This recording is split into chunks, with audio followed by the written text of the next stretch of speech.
3, Okay. 2. Fuck, wrong button. God damn it.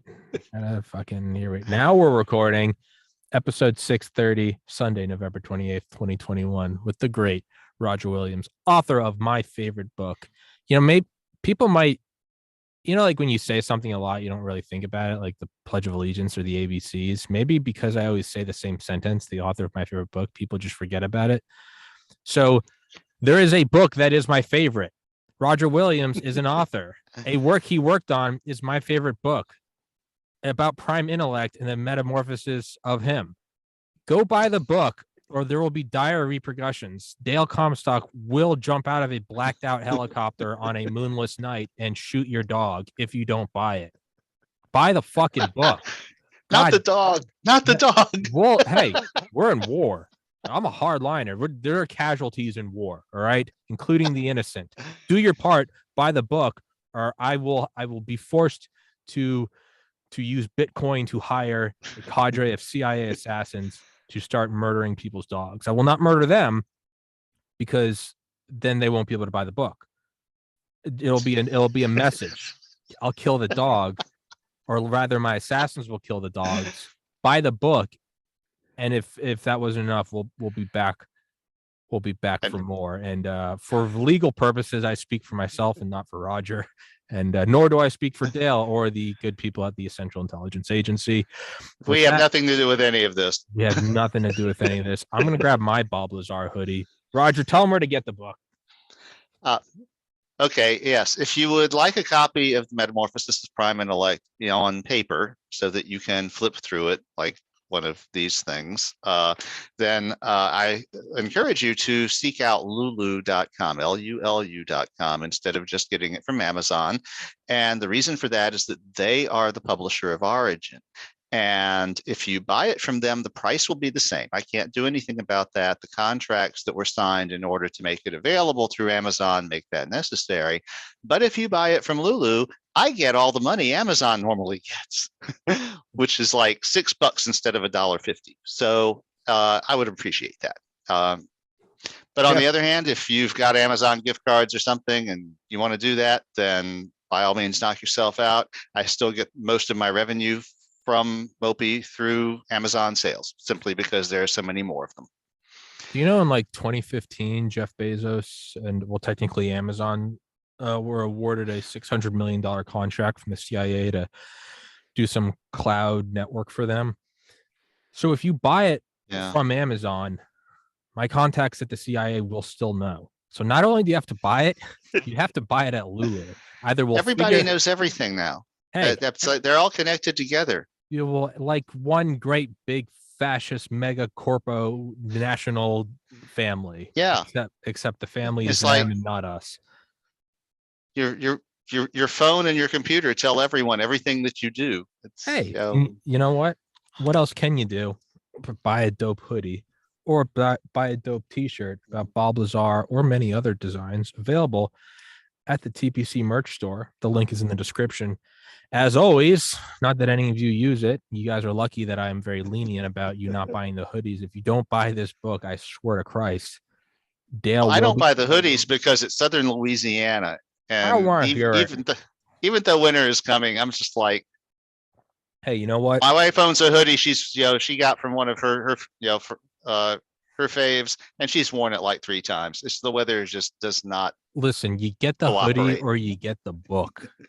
Either way, Comstock is flying out of a low-flying airliner with night vision on in a silenced Heckler & Koch 416 or 415. Your dog's going to die if you don't buy this book. But as I told Roger beforehand, very interesting things in the works for TPC, which we will not talk about, but perhaps sometime by Christmas, some fascinating things. Which I figured was going on. I figured that you had some stuff moving around under the table because you don't normally, blow me off. Cancel 3 weeks. Yeah, I know. It's most guests I don't give a shit about. I'll just be like, hey, no podcast. They'll be like, when are we doing another? And I'll be like, sometime before summer. Roger's very different. You and Dale are the only weekly guests. And so, yeah, The Yeah. fact that I've canceled 3 straight weeks on you, and I kept telling you all this cryptic shit. It's like, I can't tell you yet, but big things are in the works. Roger probably thought I joined some malicious cell. Hey, Roger, Well, look for the news. Yeah, no, it's no, I've been dealing with you long enough. I figured it had to be something pretty good. That's and I think you'd agree it's good. And yes. we can speak cryptically now, because if it happens, we'll be able to talk about it and people will know. If it doesn't happen, like any good government, we will just wipe our problems under the rugs and no one will ever hear about it. Yeah, so, but whatever. What was that? What was that? So I didn't see anything. I didn't see anything. I don't know where I am with Roger. So as most people know, because I've been talking about it nonstop, and not that I could get the author on, because she has not responded to any one of my emails over the last 2 years. Miss Annie Jacobsen, author of Operation Paperclip, Phenomena, First Platoon, DARPA, Surprise Kill Vanish, Area 51. I think I already said that. Phenomena is all about basically Roger and I's episode 201 about Woo. All the, you can't quite write it off as easily as you can write off Harry Potter and just be like, yeah, I don't see any dragons. It's halfway between that and reality, where you go, there are weird things like premonition. We know that they were using remote viewing. We know the CIA was funding it too, and they were actually going, oh shit, they're getting remote viewers. Just one quick example. And finding out that the remote viewers could see our own highly classified nuclear missile silos. And they were like, it was real enough that even the CIA was like, we need to address this. And the solo rant I went on was, could you turn it into a computer? Blah, blah, blah. Roger. Yeah. So I listened to your whole solo rant, and I haven't had the chance to read Miss Jacobsen's book. I've read a lot about it, though, and I'm given to understand she's a very good author. I've read some excerpts and some reviews, and I'm, of course, familiar with the topic matter, as you know, and as you are. And what I found amusing about your solo rant, though, is that I saw you kind of falling down a rabbit hole. And I've seen this before, and I thought it would be interesting to talk about that rabbit hole, because there's something that we didn't quite touch on in the Woo episode, and that is the intersection between Woo and, because we need another umbrella term, let's just call it tech, things that are not Woo, that are modalities available to humans to manipulate our world. And I'm going to start by doing a Roger and take a giant step backward and say, let's start 500 years ago. Because 500 years ago, there was no tech. It simply did not exist. Obviously, the phenomena existed, but humans did not understand them the way that we do today. What we understood was Woo. Woo was all we had. And we took it for granted that Woo was real, that Woo was powerful. Some of the best kept secrets of the era were about Woo, the entire mystical system of the Catholic Church being one that was guarded the way we guard nuclear secrets today, because it was considered like that, that if you had this knowledge, then you would be capable of doing things that might be very dangerous and undetectable and difficult to counter. But this started to change in the 1600s. Before that era, you had disciplines, and you would have the equivalent of a university degree. If you were a very educated person, you would study alchemy. You would study astrology. These were serious things. Physics, as it exists today, wasn't even a discipline yet, but you would study the writings of Aristotle, which would tell you everything that you were expected to know about how things move around in the universe. And the things that these all have in common is that they are Woo phenomena. Okay, they are mediated, if they exist at all. I always preface with that, even though I generally nowadays run around in, I kind of sort of believe in it mode.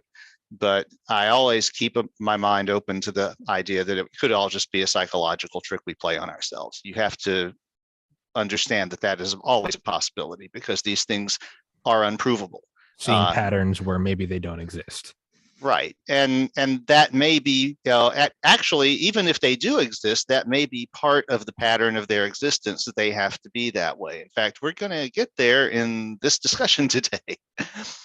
So, but in the 1600s, one of the first things that happened that really started to break things out was Tycho Brahe decided to start meticulously measuring where the planets were in the sky.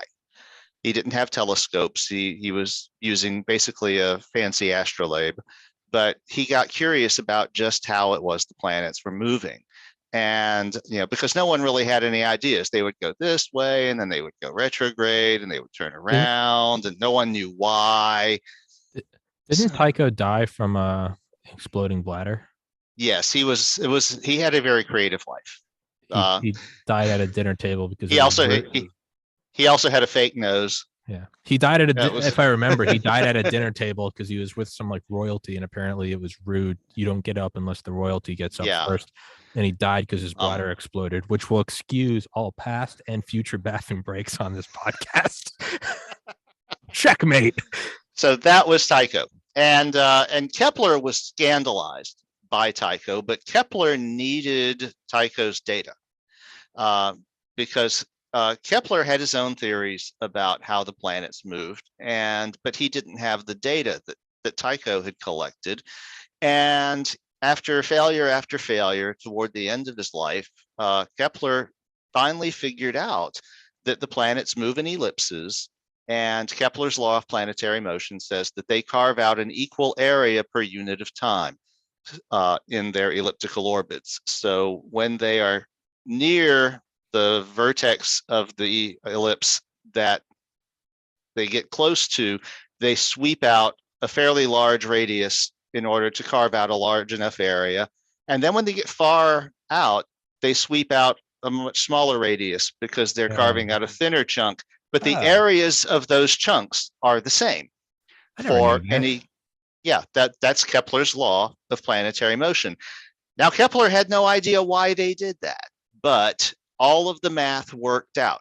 And this is a thing about tech phenomena as opposed to woo phenomena. Tech phenomena can be measured and they repeat.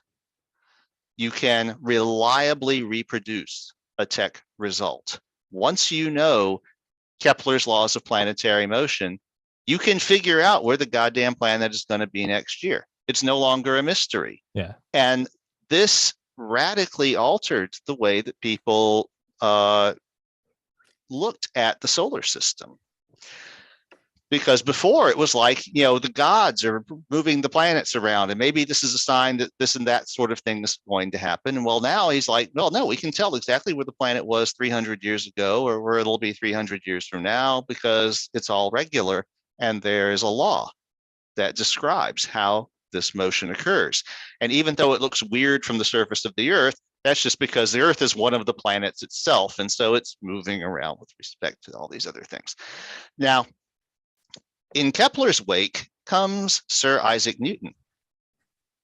And in addition to co-inventing the calculus, which laid the mathematical foundation for the invention of science, he also describes where Kepler's laws of planetary motion come from by coming up with the law of universal gravitation and saying, if we posit this one simple force with this one simple rule, then Kepler's laws emerge from it, from this much simpler idea.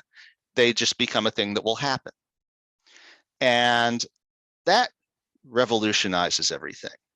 Then I'm not sure when the experiment was done for the first time. I think it was in the 1700s, but it might have been the 19th century.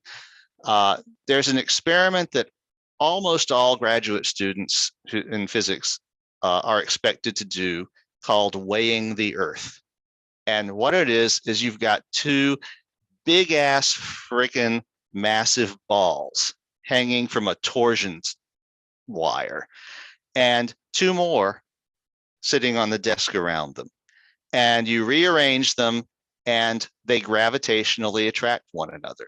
And their gravitational attraction is enough to move the torsion wire enough so that you can estimate the gravitational constant. The same force that moves the planets around moves physical things on the Earth that we can detect. Really? Yes. I mean, I And always knew, like, I always knew that yes, everything is attracted to everything else, but I always thought that was maybe something you had to do in some. that's a thing you can do in a lab. In fact, you can do that in an undergraduate physics lab. The name of the experiment is weighing the Earth, because once you have the gravitational constant and you know the acceleration due to gravity and the radius of the Earth, that tells you how much the Earth weighs. I didn't know. It's a simple equation. Okay, this is the kind of place that things were going in the 16, 17, 1800s. Okay, we were moving away from woo and toward this tech thing where numbers are describing things, and they're describing them reliably. It's not like, well, maybe the spirits will be cooperative tonight, maybe they won't. It's like, no, if we put these two metal spheres here and we do this experiment, we will get the same number the guy who did the experiment last year got. Mm-hmm.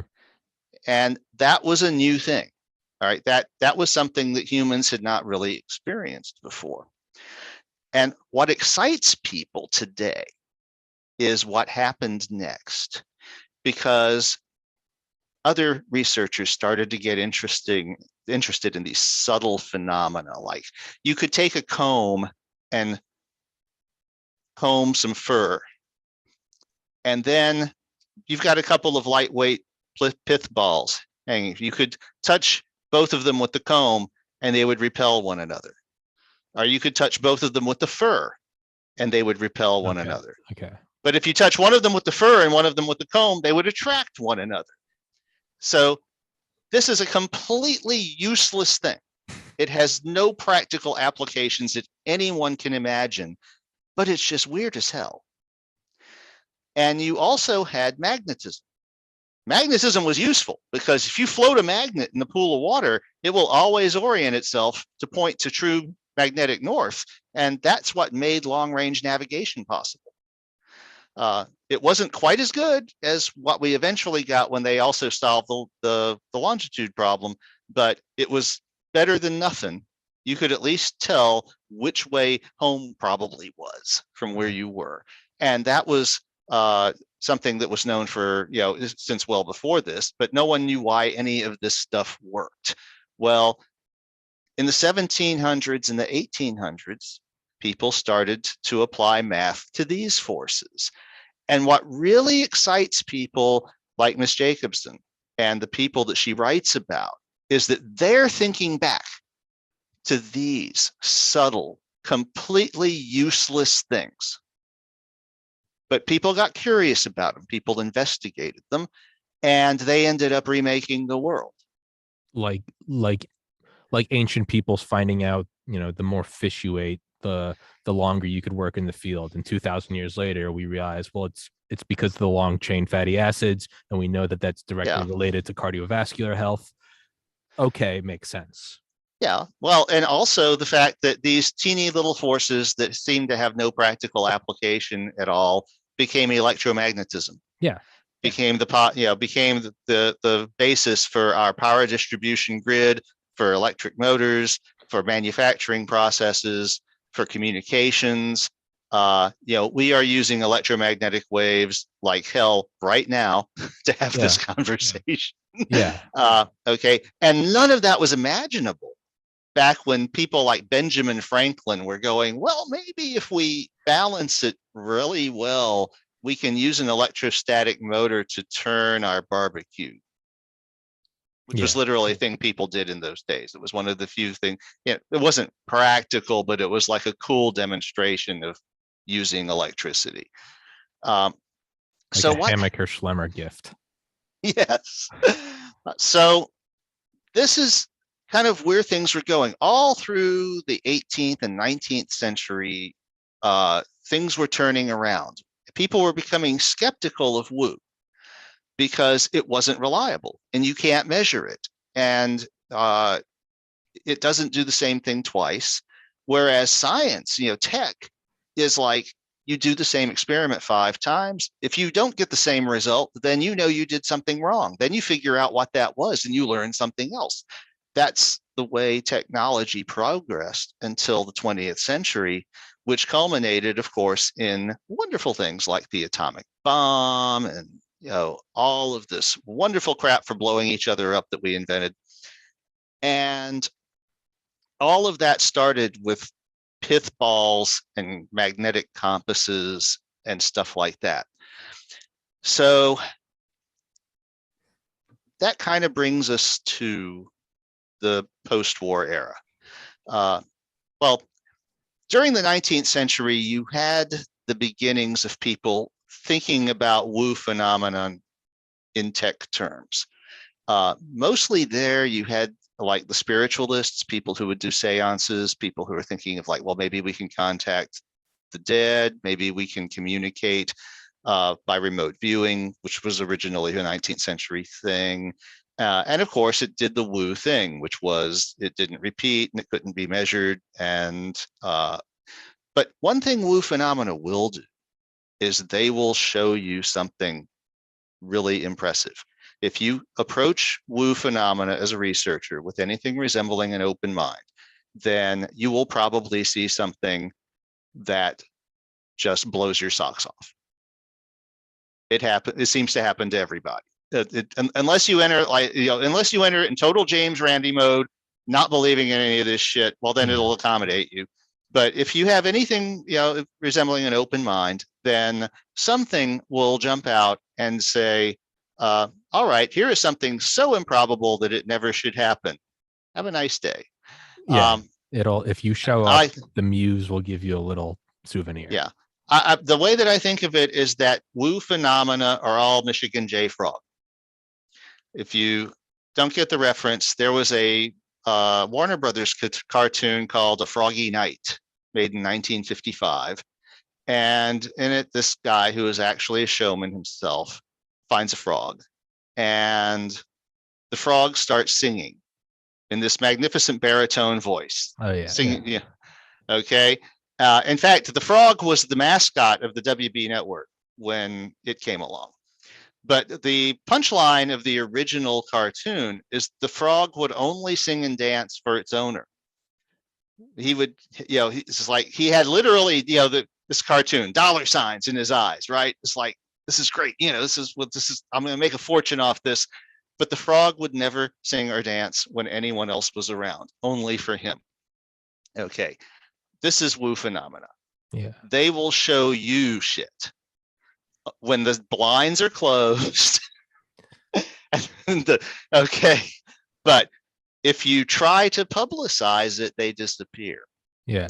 And this is a thing that I've seen also over and over again. I think the most dramatic example of it was James Randi threw a shindig and invited anyone who thought they had talent as a dowser, that they could find water, with a dowsing stick.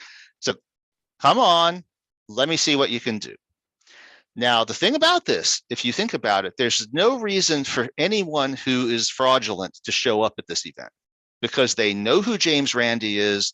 They know they're going to be under a microscope. They're going to stay very far from something like this. And there's no reason for anyone who is sincere to stay away. They think they've got a gift. I've been doing this for 60 years. I've got a talent. Everyone agrees. I found water for all my neighbors. Of course, I'll show up to this thing. So they had, dozens of people show up claiming that, I have this talent and all. And so they tried to measure their skill and it all came up flat. Nothing worked. And a lot of the people who showed up were baffled because they took it for granted that this was a thing they had been doing their entire lives. Why would it suddenly not work? Well, it wouldn't work because it was Michigan J. Frog. And suddenly it's under the limelight. And these things, the woo phenomena, seem to be mediated by some kind of intelligence.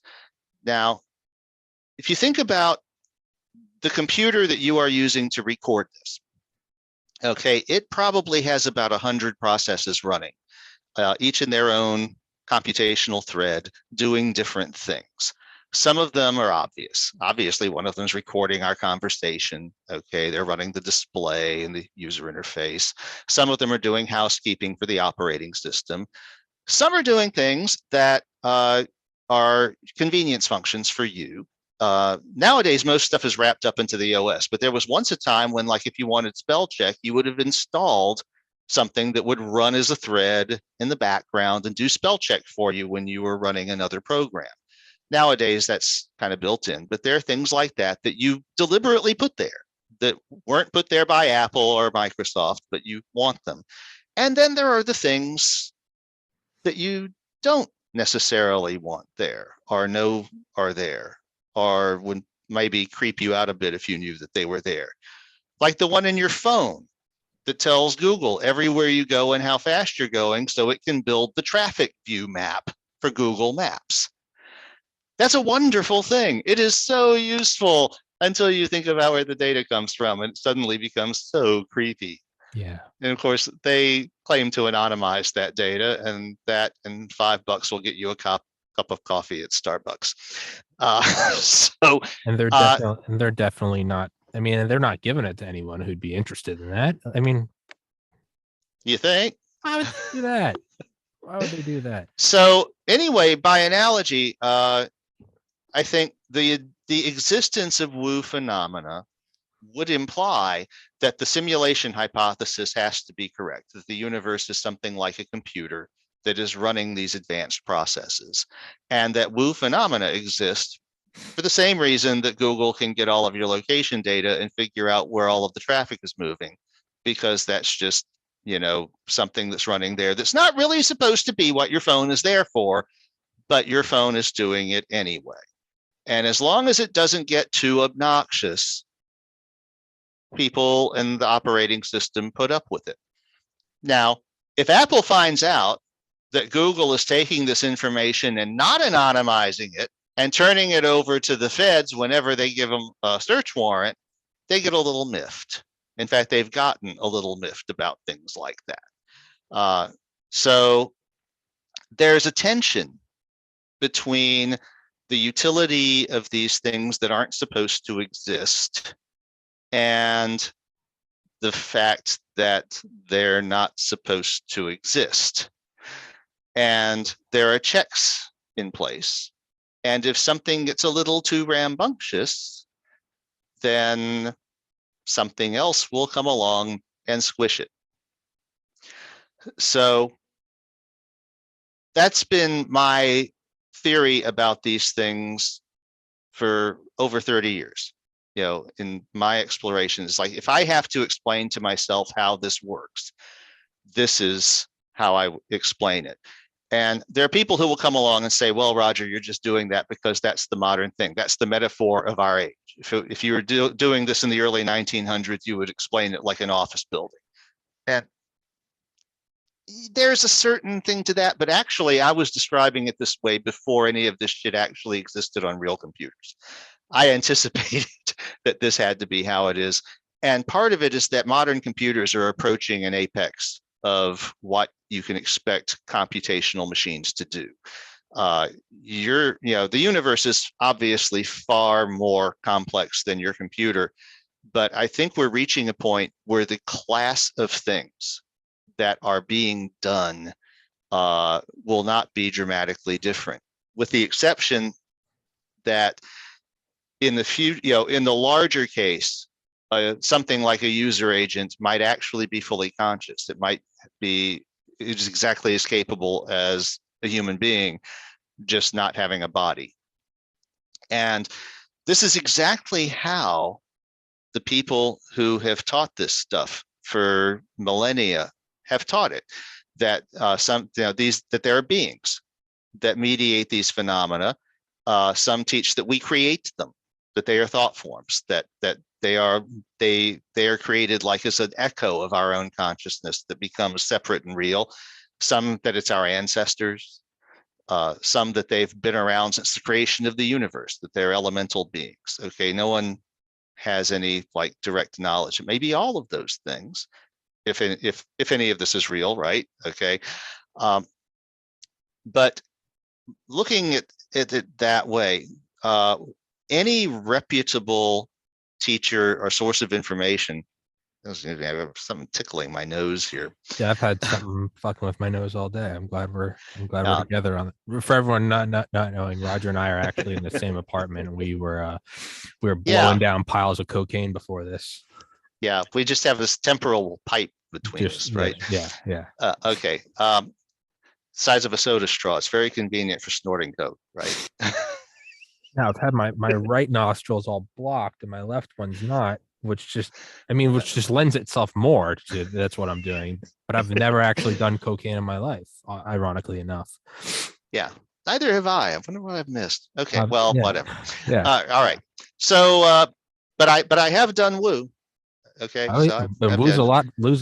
a lot fucking crazier and a lot more addictive.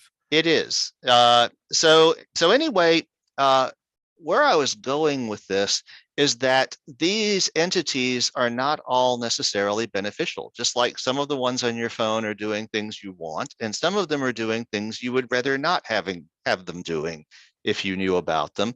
And the same is true of the woo entities that mediate woo forces. And any reputable source of information that if you go to someone and say, I want to learn how to do magic, I want to learn how to read the tarot, I want to learn how to do divination, they will start by warning you. If you open yourself to these things, you are opening yourself to danger as well as possibility. And there are things you have to do to protect yourself. Yeah. You have to maintain a mix of openness and skepticism that is appropriate to the work you're trying to do.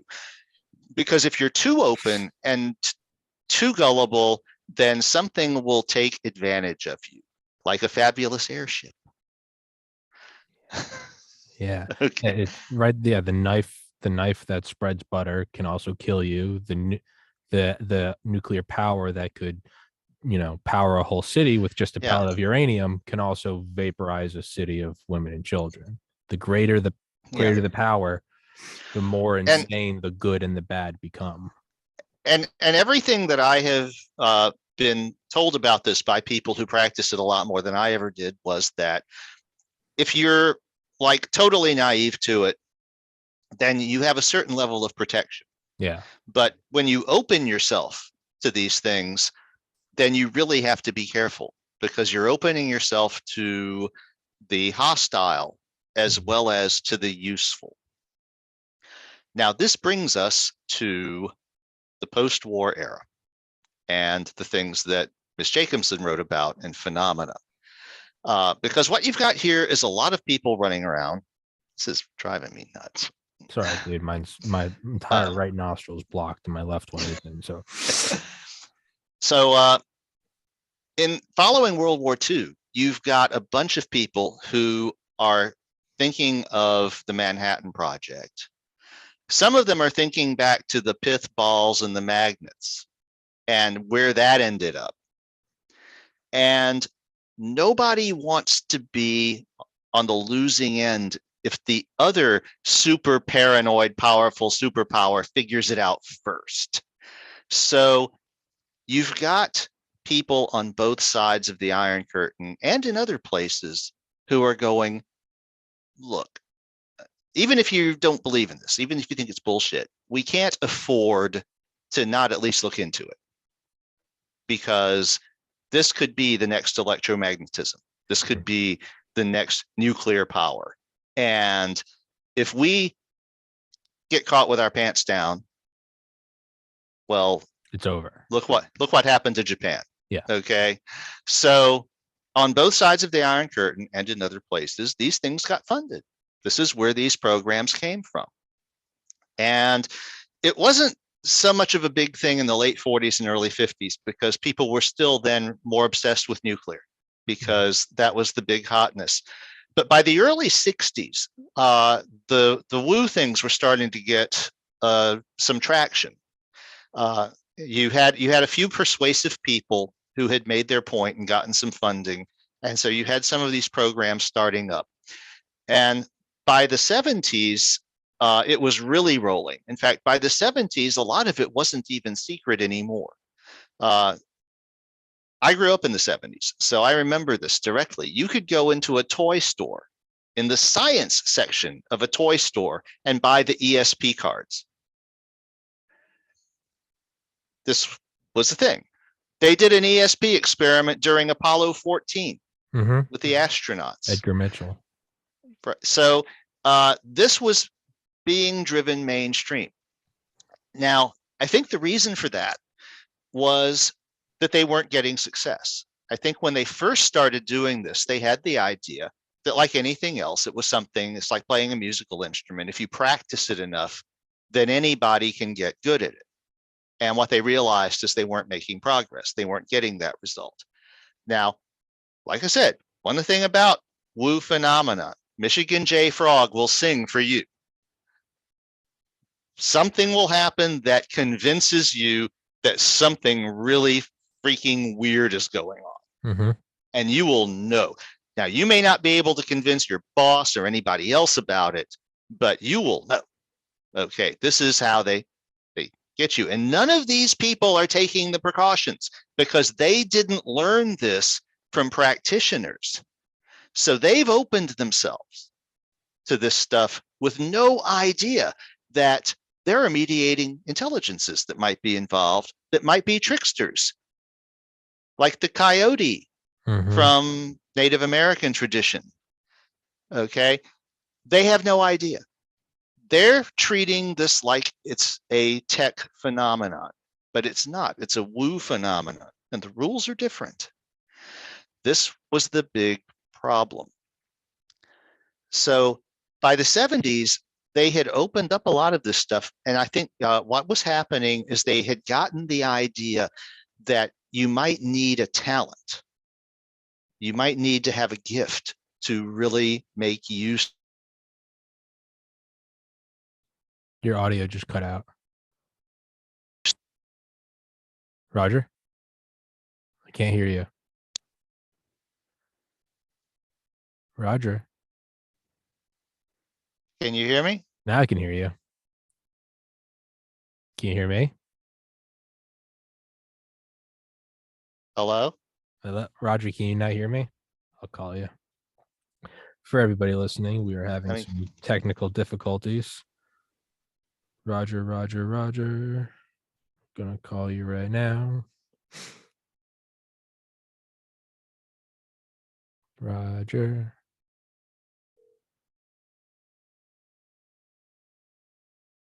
How about now? Kind of. Yes. You were talking and you just stopped and you were staring at me. My computer just told me that your default audio device just changed. What I did is I cycled my headphones on and off. That should be cool. Let's try this again. Sorry for the technical difficulties, everybody. Roger and I are. How's it working now? Now it's working. Back? Yeah. Now it's working. Yeah, it just cut out. So so what I just did you're staring at me like I had two heads. Yeah, well, my computer told me your default audio device just changed. And I'm like, what? Yeah, and my headphones are like fully charged. They're supposed to be good for 40 hours. So I just told them to disconnect and reconnect. Fucking woo. Yeah. Exactly. Yep. Heed our warnings. This is jokes on you, woo. This is being broadcast, or not yet, but it will be. We caught you, Roger. Yeah. I'm going to use that out to go pee. I'm going to use that out to go pee. Monologue. Well, you're too late because I'm back. Okay. Well, I already told you where best get my book. Let's see something. I'm free here.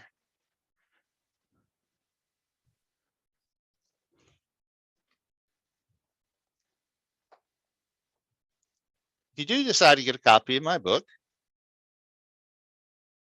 on paper, it will look like this.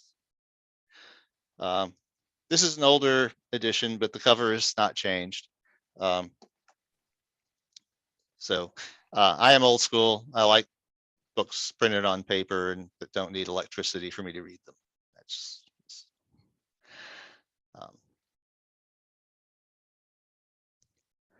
I have another book that I'll be showing in a little bit when Tommy gets back.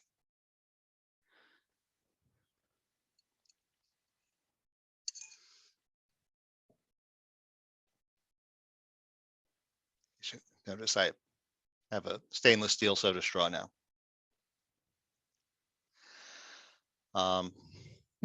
What else? It's been so long since I've done one of these.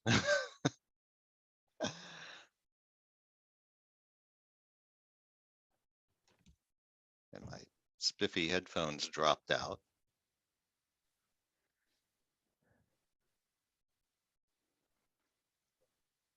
Tommy? I hear you. Yeah.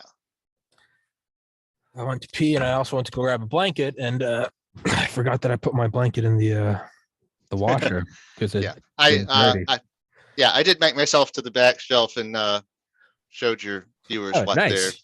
paper Perfect. copy of the book would look like if they decide to get one. Actually, instead of grabbing a blanket, why don't I just turn off the fucking air conditioner? It's almost December.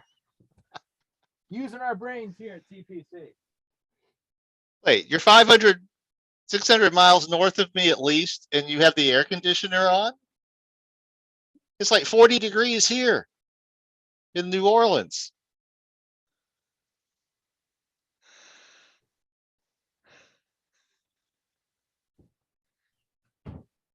Here at Tommy's podcast, we use our brain. Instead of, because I have my. I was telling your viewers, it's like you're running the air. It's like you're like 600 or 700 miles north of me, and you're running the air conditioner. And it's like it's 40 degrees here in New Orleans. Well, I don't think the AC is actually on. It's set to go on if I go above a certain temperature. But I think it's set so that like it never goes above 58. But I realized it's like 50 in here, and I was like, oh, it might. The fan might be running and just recirculating outside air. It might be time to switch it to like don't let it go below 58 instead of don't let it go above. Yeah, the other setting. Here at TPC, we are nothing but professionals, as Roger and I are both scratching our Coke noses, wearing matching Bob Lazar hoodies, and having the technology cut out as I go piss and use a bathing towel as a blanket because I'm a moron. Hey, man, these are professional things. I got them from Office Depot. It's the same shit that Rogan uses. And I don't want to hear anyone suggesting otherwise. But with my professional puff filter. I love your puff filter, man. Oh, it would be kind of funny if you put this whole microphone on your thing. So it looked like one of those like Korean War radios, like this big. What do you mean I can't get artillery fire? But okay, so I was somewhere. I think I was talking about people mistaking woo for tech, and you got to be careful. There could be tricksters. It's not all good. Some of it's bad. Yeah, not taking the precautions because no one taught you about the need for precautions. And so you've got these people who are investing a lot of money, spending a lot of time and effort, which is exactly the sort of thing that the trickster entities might want from you. We don't really know what they get out of doing things for us or to us. So that's all conjecture. But we know from certain examples that some of them, like humiliating you and pulling your pants down in public, this is the whole thing about the fabulous airship things, and it's happened to other people. And so it's like, so these, you get all of this energy being poured into this with no precautions, no understanding that this is a woo phenomenon, that there's a background, a history, that there are traditional ways to deal with things. There's just a bunch of energy available to be sucked up, and nobody has any clue that it isn't just simple tech, because the commonality with tech phenomena is they are stupid. They're stupid, they're repeatable, they always do the same thing. And these phenomena that they're putting in these research projects, the men who stare at goats, the ESP stuff, the telekinesis stuff, these are all woo phenomena. If they exist at all, they are mediated by some kind of intelligence that decides whether to do stuff for you or not. Yeah. And like Michigan J Frog, a lot of them only sing for you when you are alone or when you are with people that are similarly okay. There are rare exceptions to this. One that I thought of mentioning, I met Dr. Timothy Leary in person in the early 90s. And there was a very large New Age show and at the Pontchartrain Center in Kenner, Louisiana. And my wife and I had a booth selling our rocks. We did that. And at the time we had, in fact, I still have the 80-pound quartz point on its stand, looks like a Saturn V rocket sticking up. And Dr. Leary came along and hugged my crystal. It was just like, and being around him was like being in the presence of a powerful electric field. It was, he was on all the time. And this was not Michigan J Frog. He was shouting radiance. And you have to ask yourself, how can a person get away with that if these things are trying to conceal themselves and not be too and you personally felt that. And I'll say, yes, I've had on here several times Dr. Alexander, right, Harvard neurosurgeon, proof of heaven. He talks about meeting Ram Dass, who is actually best friends with Timothy Leary. Very similar, yes. They all say when you went to Ram Dass, it was like coming in from like a snowstorm and there's like a fireplace going. You go, oh, that feels. But they all, from all walks of life, everyone reports the same thing. Yeah, when you go near that guy, it's just like you feel it in your heart, just warmth. So I didn't. Yes. You hadn't told me that before. I know Leary had hugged your quartz, and I know that you had met him. I didn't. You never said that. Yeah, he was on. So I ran into him 3 or 4 times during the course of that thing, and every time it was like, really, it was like I said, it was more like some kind of electric field, like being around him was energizing. And I had never heard you say that before. Yeah, well, I've got a lot of shit that's been. we haven't covered everything. But the thing about that is, how can whatever entities are doing that get away with doing that if they're trying to stay below the radar?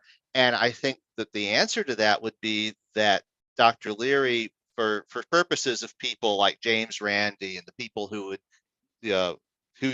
these forces really don't want to appear in front of, he's pre-discredited. Okay. I mean, they can do whatever they want around Dr. Timothy Leary because he's Timothy fucking Leary. It's like anyone will believe anything. Okay. So, and if they wanted to appear, same with Ram Dass. If they wanted to appear, you could theoretically maybe appear around like an Alex Jones or something. They'd be like, no one. Yeah. Well, I guess Leary and Ram Dass were very focused on like the whole love and peace thing and not interdimensional aliens. So maybe that wasn't the best example. Yeah. Well, and the other thing about them is that they weren't trying to monetize it directly. I mean, obviously it was the source of their fame, but that wasn't their focus. Like you said, both of them, their focus was on peace and harmony and understanding other people and getting other people to understand other people. So their goals were noble. They weren't trying to make a quick buck off. Tolerance. It was unconditional love. It was, and it was particularly striking because at that convention we were in a building largely full of people who were trying to make a quick buck off of it, including us. Yeah. So it was but it was like, yeah, you could some people can get away with that because they've almost taken themselves out of the ordinary way, perception or something. It's like James Randi's not going to go after Timothy Leary because Timothy Leary isn't taken seriously anyway. You know who James Randi is going to go after? Uri Geller, who I did get in touch with, who has politely declared. And I remember that from your solo rant that you mentioned that. Yeah. And that's one of the reasons I bring him up, because you may not remember when you told me that you had asked him and then he politely declined, I thought, well, that was very nice of him to respond to you at all. But, that was good. But it didn't surprise me that he had declined, because in the 1970s, Uri Geller was a lightning rod. Yeah. For everything skeptical. He was target number one for James Randi. It's like James Randi would have died completely content if he could have taken down Uri Geller and proved that Uri Geller was a complete fraud. Because it's like he and a number of other people like him made a point of demonstrating all of the things that these guys could do using stage magic techniques. Now, what I suspect happened in more than a few cases is that someone started out sincere. I think this happened with a lot of the spiritualists in the 19th century. I think it may have happened with some of the people like Geller in the 20th, that they started out, Michigan J. Frog sang to them. Okay, so they had an expectation that they had a mission, that they were there to demonstrate something. But when it didn't pan out, then they resorted to the trickery in order to keep the attention and the money and whatever other resources they needed to come in to pursue what they considered the real work. And there's an excellent example of that that has nothing to do with woo at all, and that's Theranos. Yeah. Because I believe that they started in all sincerity to improve the technology, that they had an idea for how to do medical testing better. And when it didn't give the results they wanted as quickly as they needed, they resorted to trickery in order to keep the venture capital coming in so that they could keep the research going. And it wasn't because they were purely evil. It was because they were seduced by the dark side, and that's what the dark side does to you. So Google started out, don't be evil, and then they dropped the word don't. And then they found out that Satan wrote huge checks, and they were like, well, yeah. So Geller has he has to exercise a lot of care as to who he opens himself up to, because he never knows if you are a James Randi type person or someone who is friendlier, or even if you're someone who's friendlier, if you might end up connecting him inadvertently to someone who could cause him a problem. And that's true whether he is sincere or whether he is a complete fraud. It really works out the same either way. I don't know. I mean, I've never met the man. I do know, though, that I lived through the era when he was almost the public face of this kind of ESP research phenomena, and it was almost an industry to go after Geller. Was, and in fact, like I said, I never saw Geller, but I did see someone who does a very similar show, The Amazing Kreskin. He played the Grand Casino. They had an entertainment barge that they put in the mid 90s. And I forget whether it was the card counting team or a little before, but somehow we got comped tickets for the show. And it was a mentalist show. And the funny thing there was, when I went into it, I had read a novel written about 10 years before by James P. Hogan called The Code of the Life Maker. And the plot of that novel isn't very important to this, but there are two characters in that novel, one of whom was very clearly modeled after Uri Geller, and the other who was very clearly modeled after James Randi. And a lot of the action, they're trapped on a spaceship together on a mission to Saturn. And so a lot of the first half of the book is the back and forth between them, of their conflict. And one of the things is there's like about a 20-page digression where the James Randi character deconstructs a mentalist show for one of the other characters in the story and explains how the tricks are done. And I'm sitting here in this auditorium in Gulfport 10 years after I've read this novel, watching Kreskin do the exact tricks that James P. Hogan explained in this novel that I read 10 years previously. But Kreskin never represented himself as being anything other than a stage magician outside of his show and his act. Okay. And I think, when you look at people like Randy and Kreskin and people like them, they especially resent people that they think are trying to extra cash in on their stage magic skills by pretending that they're something more than what they really are, which is an interesting dynamic if you have someone who did start out as something more, Michigan J. Frog sang for them, and they are sincere, but maybe they resorted to the Theranos-like trickery in order to keep their toe into the game and try to get things working out the way that they want.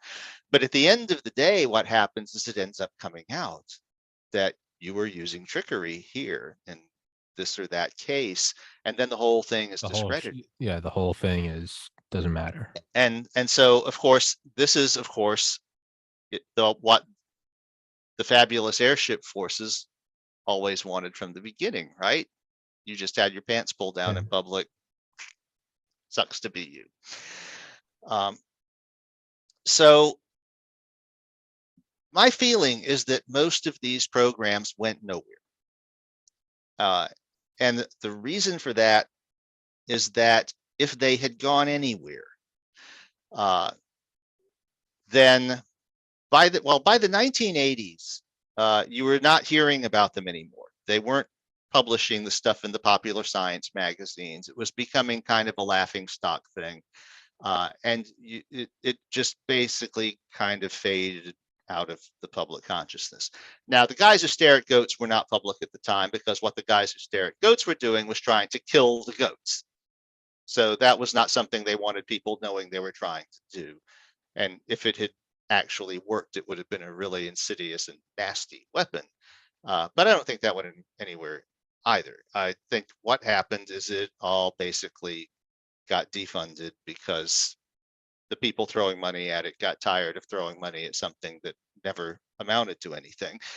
And if you want to suppose that something had been accomplished and they tried to keep a secret, okay, then the problem you have is that it was 40 years ago.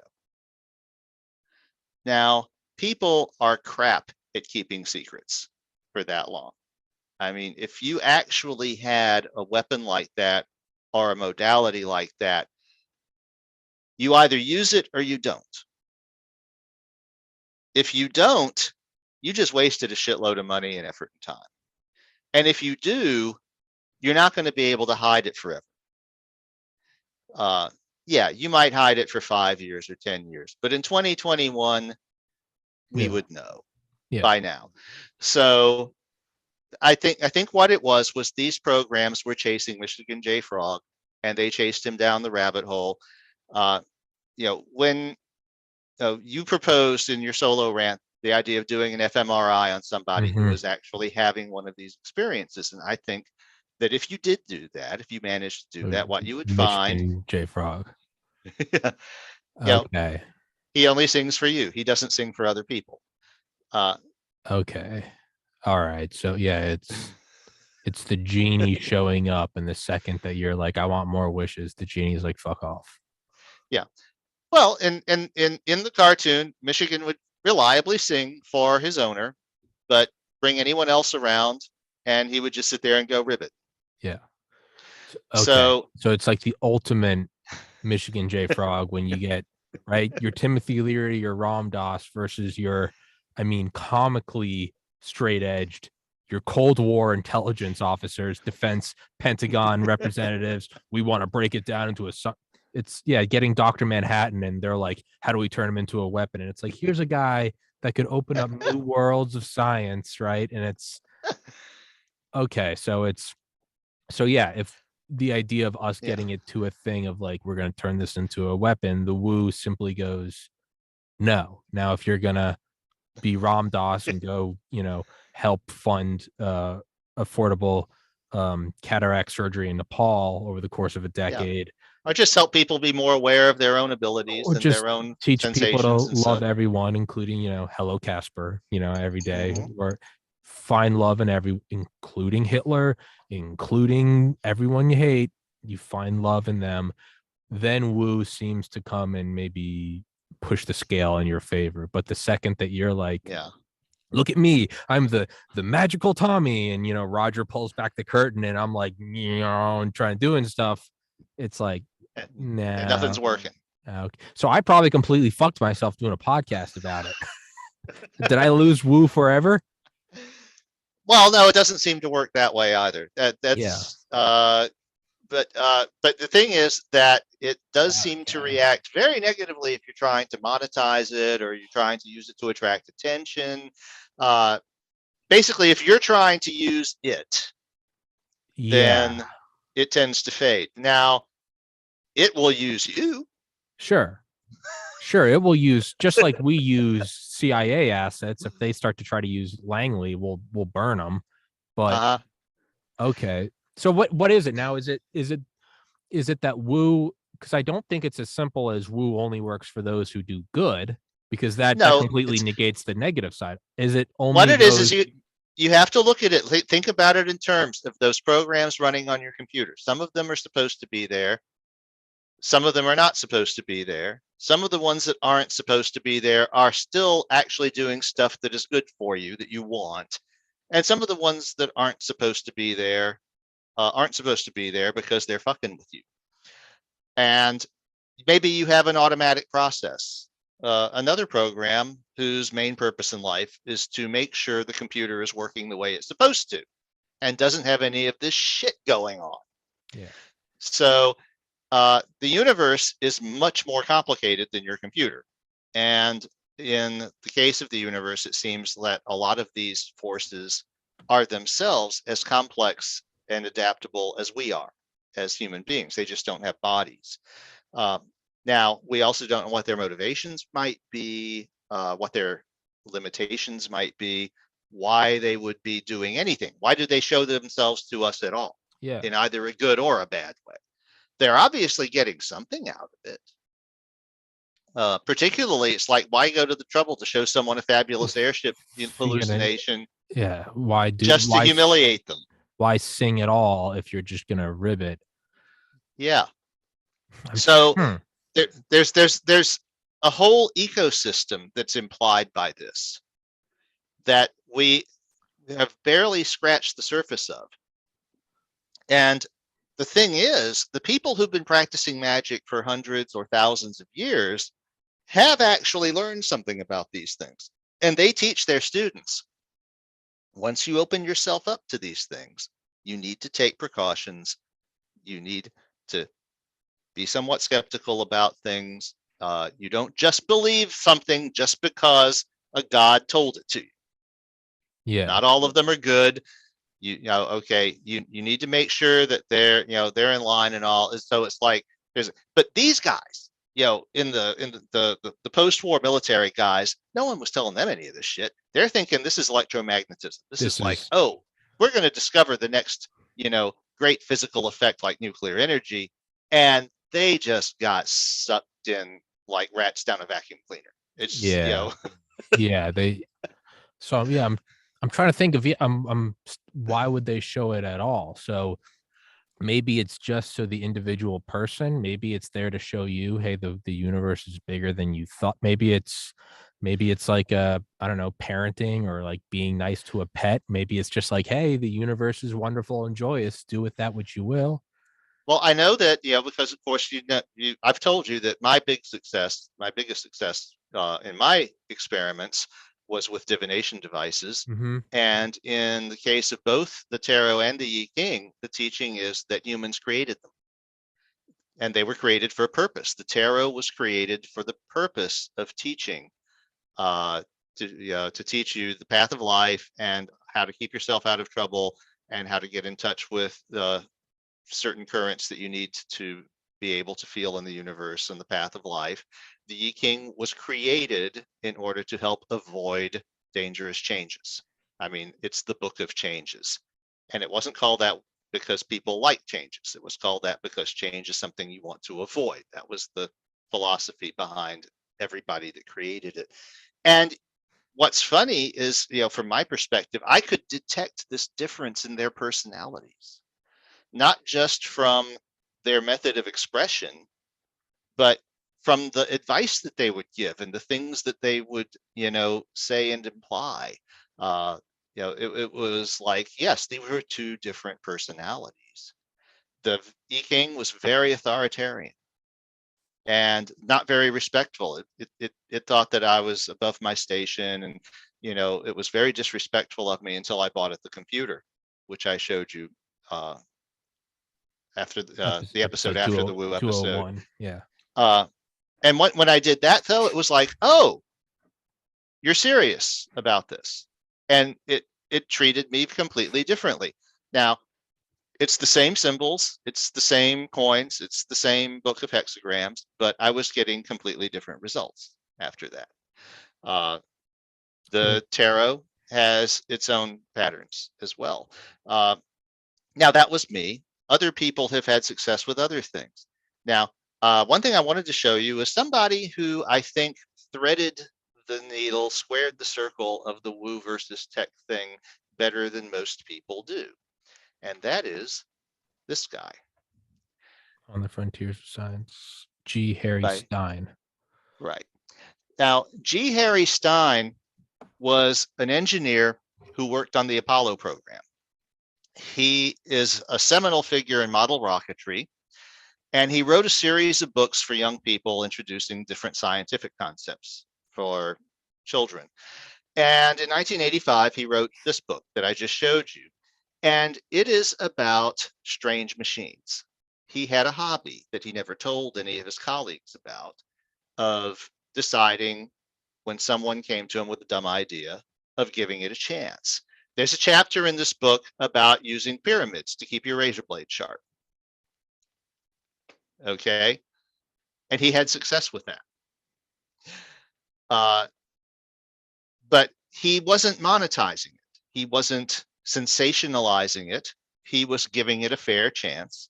And so basically the frog would sing for him, because he wasn't trying to show it off. He was just saying, okay, does this work? There are several chapters in here about different radionic machines. And I never had any success with them. Radionics is a branch of active magic, similar to having an altar and doing incense and rituals and stuff, except that it draws its symbolic system from technology. So in radionics, you build a machine, but the machines that you build in radionics don't make any sense in technological terms. You use electronic components and wire them together, but the way they're connected is just symbolic of, well, this is connected to that and influences it and all. And you set the knobs to basically maybe frame a question or a request. And there are a couple of different ways of getting an output from it. I know one of them is what they call a touchpad, where you swing your finger around a plastic disc until it sticks. And I could never get that to work. It was just, I think I'm too literal. I have too much of a literal idea of how machines are supposed to work, and this was too ridiculous. But one of the chapters in here, and something I've read other people who've experimented talk about, is that there's a branch of radionics where instead of building the machine, you just draw its schematic diagram. And you use the schematic diagram as if it was the machine. It's like, so if you have the stick disc, you would have a piece of thread connecting it to the schematic diagram. And Harry Stein reported that he was able to get these to work. But because he was literal minded, because he was an engineer, he found that he had to re-ink the battery every once in a while. Because being literal and being an engineer, he knew the battery would die.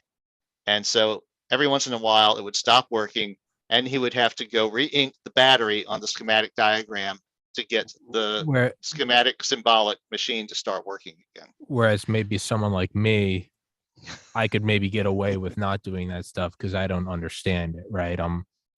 That was, yeah. I mean, he actually said that, it's like, yeah, if I wasn't an engineer, I probably wouldn't have to do this. But So And is and of it course is and it Woo? never worked at all for me. Yeah. So Now, is that how Woo presents itself to me, that I do that solo rant where I'm like, oh, could we detect a sense organ? And is it that it's saying, yeah, this is how you'd understand it? And it's saying you can't reproduce it, but sure, if this analogy works best for you, that doesn't yeah, really make sense. no, you were falling down the rabbit hole in that solo rant of treating the Woo phenomena as if it was a tech phenomena, that you could take the Or fMRI and learn how it reproducible works and reproduce it, and measure it and all. radio And waves, particles. yeah, and that's All not right. how it works. Okay. So trust me. There's no waves. There no we got a pretty good idea what all the waves floating through the galaxy are, at least as far as what can be measured.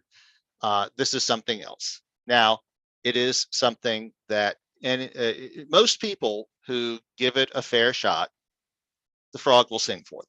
Yeah. You know, they will see something that is impressive enough that they will go, "Wow, this shouldn't have happened. This is amazing." But it's so weird though, because it's like, because the moment you try to get it to work for yourself, it doesn't work. The moment you tell other people, it doesn't. So why is it doing it at all? It almost, Well, it's not that it doesn't work for you. It doesn't work if you try to publish it. It's, there are people who use these things for years and they use them to I guess, advantage. how would you know it? Because the people who do it most successfully would never talk about it. Exactly. So maybe Tom Brady uses it. He just never talks about it. Yeah. Okay. Actually, a lot of athletes and a lot of performers do have little rituals and stuff like Yeah. this, and a lot of them would be traceable back. They might not even realize that what they're doing is a Woo phenomenon. But if you pinned them to the wall and said, "What is this little ritual you're doing?" It would be like, "Oh, okay, you do realize you're doing magic, right?" Yeah, Yeah. it's The most valuable CIA asset doesn't know they're a CIA asset, Mhm. right? Because it's easy for them to get through a polygraph when they don't have to focus on not lying. They're just like, no, it'd be like if someone was like, Yeah, they did a polygraph on me to find out if I'm with the CIA. I'm like, no, I'm a fucking idiot in my apartment. Little do yeah, I know I'm actually a CIA asset and Dale's my handler. yeah. Now, I spent several years doing I Ching and tarot readings, and getting really fascinating results a lot of the time out of them.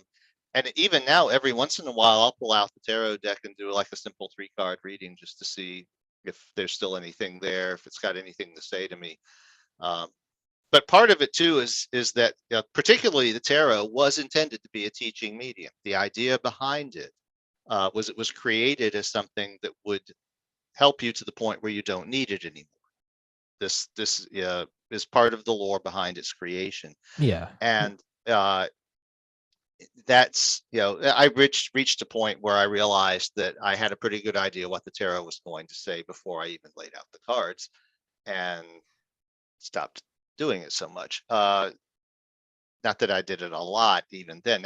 Now there are people who get wrapped up in the rabbit hole of the tarot. I mean, and there are warnings about this in some of the guidebooks that will, because I never had like a teacher who taught me to do it. We had the book, so we started out.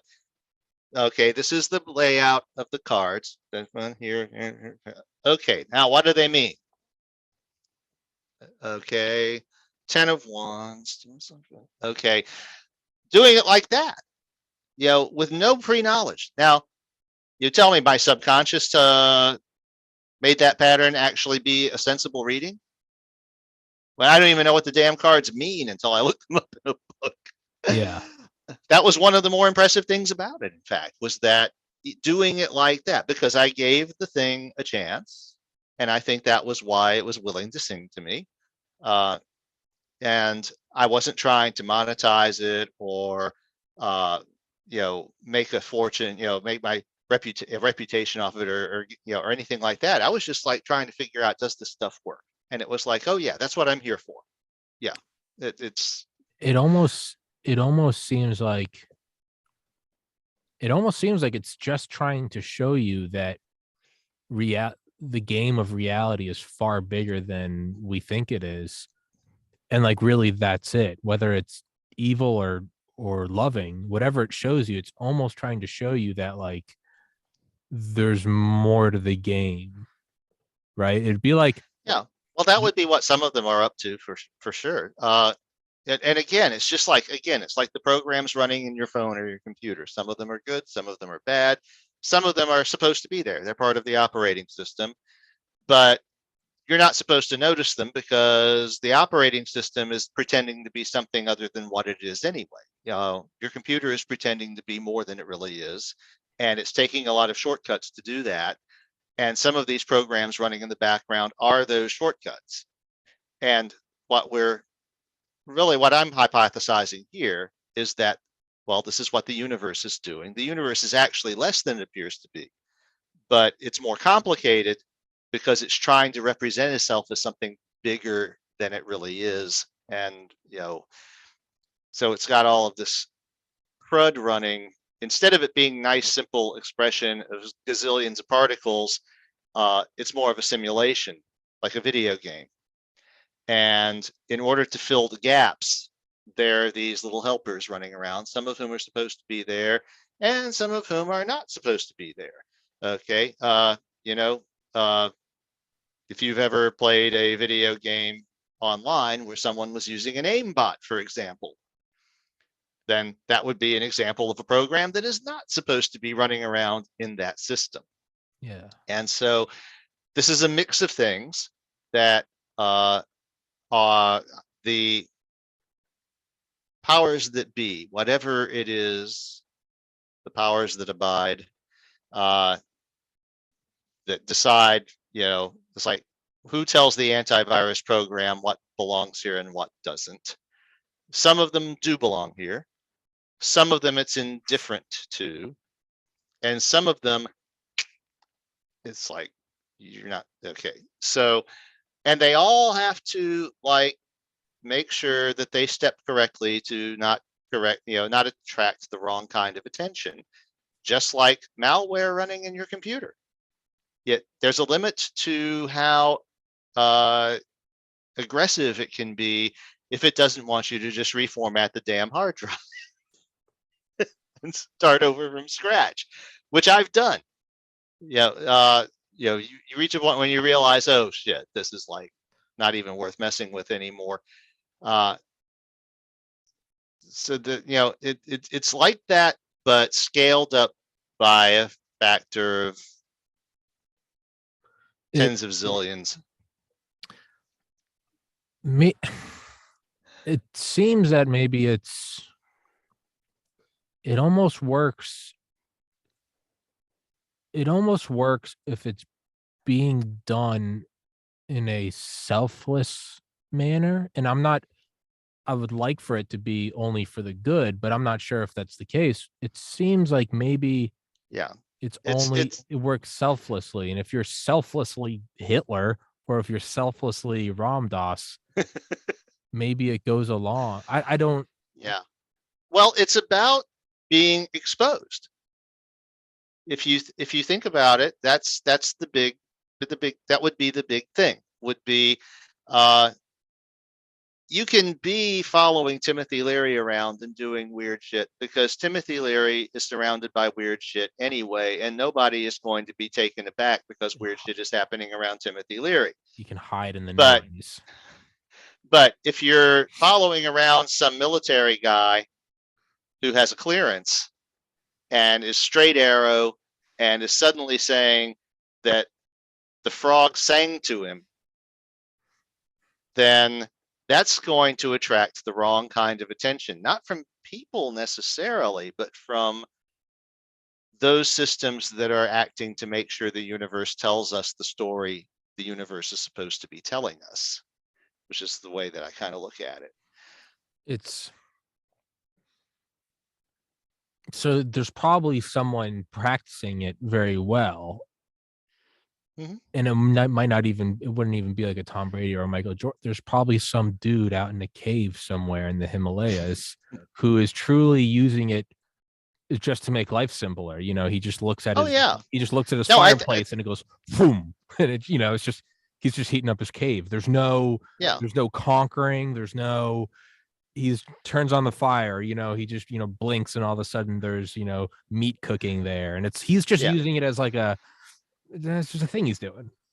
Yeah. Well, it's not so much doing like pointing at it and going boom, that none of these phenomena work that way. But maybe he knows when his enemies are coming.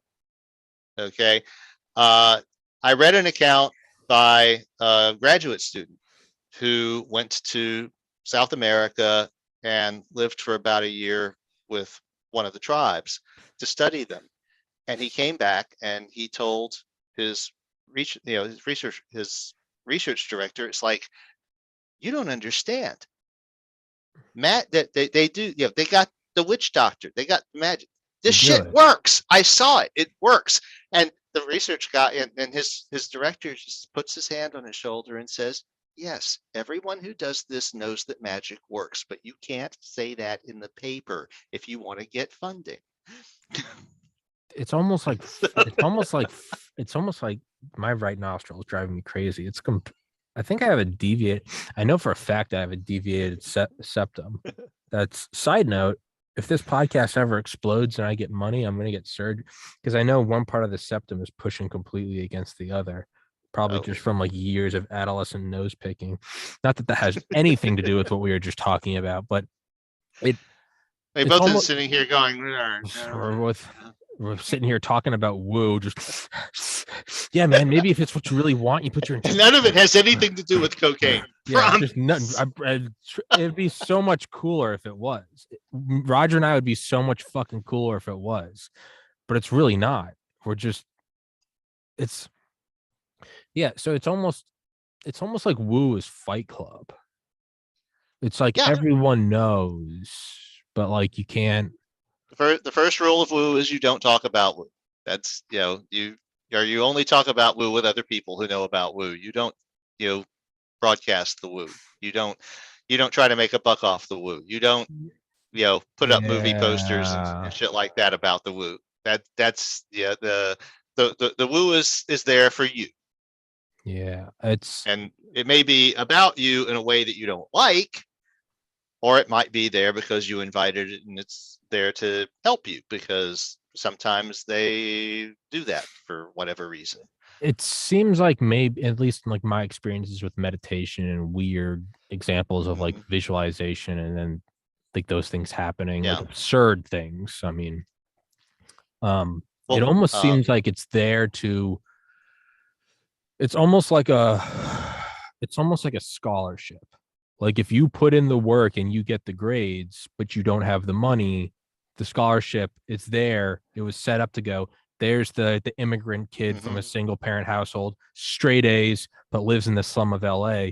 That's where you get Harvard going, hey, you can come to our law school. It's almost like if you're there to work with it, and instead of saying, make me a better person, it's like you're going, show me what I need to do to be a better person. And it's like, hey, you're very selfish in your relationship. You maybe don't go out of your way to do things for people who can't do things for you.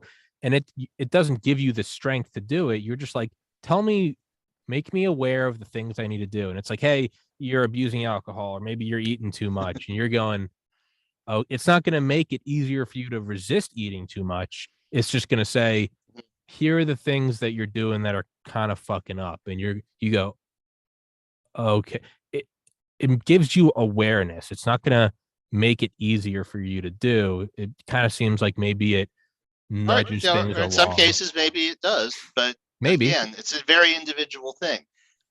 It's funny that you mentioned things like affirmations and visualizations are fundamental tools of positive magic. Those are magical tools. Well, that is like the basis of all active magic is visualization and what they call building a thought form, where you visualize the thing that you want to happen. See the thing that you want, feel it, and taste then it. yes, and then you build tools in the world of form that help that thought form emerge into reality. And so those are different from different systems. And of course, again, how they work is very individual. What they're capable of is very individual. What I found is they don't work for me at all. That's, active magic just is not one of the things that worked for me. But on the other hand, I got a couple of tarot readings that should never have happened. I mean, it's like you do 4 readings in a row of a 10 card pattern where the positions are meaningful, and 8 of the cards came out in the same place in all 4 readings. Yeah. And 9th card came out in the same place in two of them. Now, Odds of that are, if I figured out that if I had been doing tarot readings at the rate of 1 per second since the Big Bang, my chances of ever seeing that would still be vanishingly small. Yeah. But the way this works, though, is check it out. So I made the mistake of mentioning this on Corrosion, which was a site infected by technological fundamentalist materialist types. And I was just saying, well, I've seen things that, I've seen a couple of things that were so improbable that they shouldn't have ever happened. And they were like, well, what was it? And I made the mistake of saying, of telling it. Of telling it. And then 100 comment thread followed of them trying to convince me that I didn't know math and the probabilities were not what I thought that they were. And after the 100 comment thread, when I finally made it clear that yes, I do know math and I do know how I'm not misestimating this, then the immediate next comment was, well, obviously you don't know how to shuffle cards. And it's almost Woo is almost showing you. They're like, do you not see what you get for you're trying to explain the third dimension to flatlanders, right? Yeah. It's almost like it's like, so I've got, yeah. Well, and this is why it didn't mind. Okay, so I'm actually recording all these tarot readings and all of these Z King readings, and I have notebooks. And you would think, well, you're recording it, so this is what the woo phenomena don't like is to be fixed in place and record, but it's deniable. In fact, it will be denied by the very people that I might want to show it to. Yeah. So it's okay. It's like being Dr. Leary. It's like, okay, it doesn't matter that I have these notebooks. No one's going to believe it if they're not of a mindset to believe it in the first place. So it's self-selecting, and it's not going to expose the phenomenon to forces that are a threat to it, because only humans that are in the loop anyway are likely to give it any credence. Now, if I had a TV camera running when I was doing all this, it might not have worked. Yeah. It's kind of like what Alan Watts said about what Roger? This happened again. Oh, you can't Can you hear me? I can hear you. Can you hear me? I can hear you. Yeah, but it went. You've been disconnected and you've been reconnected. Yeah, don't worry about it. It's fucking woo. But it's yeah. It knows we're talking about it. It's just letting us know. Yeah. Okay. It's almost like Alan Watts talking about like the 2 types of Buddha. There's like the 2 forms of enlightenment, and I always mix up the names. One of them's called Bodhisattva, which technically means like proto Buddha, but we'll just call that one of them. And the other one's, I don't know how to say. It's like Pratyeka. We'll just call it Project Pratyeka. I don't know which is which. I always forget. But one of them is you reach enlightenment, the end of suffering, and you wander off into the woods and live a life of bliss, never talking to anyone about it, and you're just every moment you're just in total unity with the universe. I think that's Pranayama. I think Bodhisattva is where you come back and help others to reach enlightenment. Their path. Yeah. And what Alan Watts says is, and then what you'll realize during enlightenment, though, is that they're both the same. One of them that goes off into the woods and one of them that comes back to help other people, they're actually both the same. They're entirely indifferent. One just walked and went into the woods, and the other walked and found themselves in society. But whether they're sitting by a stream or whether they're setting up charities, they're entirely indifferent, because they have no dog in the fight. They're just the path is a circle. Yeah, it goes into the woods and it comes back out. They're in ecstatic bliss with the whole universe and God. And whether they're setting up a charity and teaching you how to meditate, or they're just staring at a rock next to a river, it's the same to them. And it's only us putting a label on it saying that one went off into the woods. He's selfish. That one came back and helped us. That one's a savior. Maybe it might be like that's what woo is woo is just basically like, yo, this is for you. And eventually you realize you're like, hey, you know what? Whether I'm going to teach other people enlightenment or go sit by a river, I'm at peace. Fuck it. Yeah. It might just be Yeah. fuck it. My feeling at this point is that it is probably an entire ecosystem full of beings with different motivations, and some are positive, some are hostile or negative, some are malicious, some are uh, comical and tricksterish, and some are altruistic, just as the mix of people are. And we don't know what the driving forces behind this ecosystem is because we barely have any contact with it. And when we do, it's in these weird ways that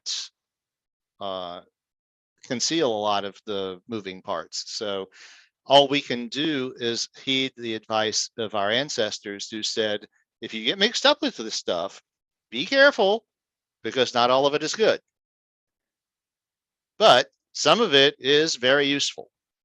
One of those anthropologists was there when the tribe's witch doctor said, the other tribe is coming. They're going to make war and they're going to kill us all. And he pointed at the anthropologist and said, you should leave. And so the anthropologists, didn't want to interfere with what they were doing, but he hung around for a little more, and the witch doctor was like, no, they're getting closer. And the anthropologist left just in time to see the other tribe arrive and start hacking them up. And he was like, he was right. He knew. Okay. This was obviously a positive benefit of the magic, was letting you know something was up that you should know about. And unfortunately, he wasn't able to convince the others that they needed to pay attention to it, which of course is an occupational hazard of all this crap. So